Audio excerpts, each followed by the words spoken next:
Hey, kamusta kayo? May kwento ako sa inyo ngayon at siguradong magugustuhan niyo to. Tungkol to sa isang parang superhero, si Paul, at yung mission niya sa isang napakalaki at, medyo magulong siyudad na ang pangalan ay Corinto. Okay, tanong muna. Naranasan niyo na ba yung parang gusto niyo nang sumuko? Yung parang ayaw ko na, ang hirap-hirap naman nito? O di ba? Isipin nyo yung pakiramdam na yan, kasi yan mismo yung pinagdaanan ng bida natin sa kwento. So saan ba tayo pupunta? First stop, ang super city ng Corinto. Alam nyo ba, isa to sa mga pinakasikat at pinakamalaking siyudad noong unang panahon. Talagang A-list city, kumbaga. So para mas ma-imagine nyo, isipin nyo yung pinaka-busy na lugar na alam nyo. Yung Corinto, parang pinagsamang Mall of Asia at Naya. Sobrang daming tao. May mga barko, mga negosyante galing sa kung saan-saang lugar. Yung parang New York o London level ng pagiging abala. Ganun kalala. Pero pagdating ni Paul doon, medyo napakamot siya sa ulo, no? Kasi nakita niya, wow, ang daming problema. Halos lahat sumasamba sa mga Diyos-Diyosan. Yung paborito pa nilang goddess, si Venus. At yung lugar, kilala sa hindi masyadong magagandang gawain. Parang ang habolangon lahat, party-party. Sabi niya sa sarili niya, nako, paano ko kaya ituturo ang tungkol kay Jesus dito? So dahil ganon ka-challenging yung sitwasyon sa Corinto, na-realize ni Paul na, okay, yung dati kong style hindi uubra dito. Kailangan niya ng bagong game plan. Isang totally different na diskarte. At dito, makikita natin kung gaano ka-smart si Paul. Kasi 'di ba, natuto siya sa mga dati niyang experience. Sa Athens, medyo high-tech yung approach niya. Malalalim na salita, pilosopiya, pero parang hindi masyadong gumana. So sa Corinto, ang bagong niyang plano, simplehan lang natin. Isang mensahe lang, pero sobrang powerful. Hindi na puro science and logic, kundi focus lang sa kapangyarihan ng Diyos. So ano yung one simple message na yun? Ito lang. Si Jesus at yung ginawa niya sa krus. Yun na yun, period. Alam nyo, kahit na naisip niya na, naku, baka pagtawanan ako ng mga tao dito, di ba? Kasi parang ang simple, pero yun yung pinanindigan niya. Hindi siya natakot. Ayan na, nagsimula nang magturo si Paul. Pero yung mga tao sa Corinto, naku po, ang hirap kausap. Para kang kumakausap ng pader. Sobrang a tough crowd, ika nga. Sa simula, puro lang sila argumento. Ayaw talagang makinig.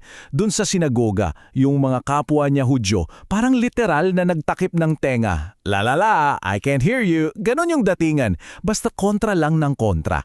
Tapos, alam niyo yung nangyayari kapag natatalo na sa usapan? Naging mean na sila.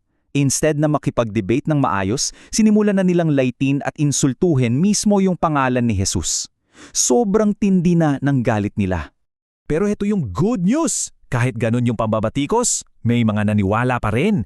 At hindi lang basta-basta mismo yung pinuno ng sinagoga na si Crispus at buong pamilya niya, naniwala. Pero syempre, anong nangyari? Lalong nagalit at nag-init ang ulo ng mga kaaway ni Paul. At dahil sa lahat ng ito, yung pababatikos, yung galit, si Paul umabot na sa breaking point niya. Napagod na siya. Feeling niya, tama na. Suko na ako. Alis na lang ako. Imagine niyo na lang, no? Sobrang discouraged na si Paul sa lahat ng kasamaan at insultong natatanggap niya. Sa isip-isip niya, baka nga mali tong ginagawa ko. Baka dapat na akong umalis dito sa Corinto. Walang mangyayari. Sobrang bigat na talaga ang nararamdaman niya. Pero, just when he was about to give up, nung handa na siyang mag-pack ng gamit at umalis, may isang amazing na bagay na nangyari. At ito yung nagpabago ng lahat. Isang gabi, sa gitna ng pag-aalala niya, nagpakita ang Pangimawan kay Paul sa isang vision at binigyan siya ng isang napaka-powerful na mensahe. Ang sabi sa kanya, Paul, huwag kang matakot. Magsalita ka lang. Huwag kang tumahimik. Kasi kasama mo ko. Walang sino mga nananakit sa'yo. Grabe, di ba? At yung mensaheng yon, parang supercharge. Para siyang si Superman na biglang nakita ng araw.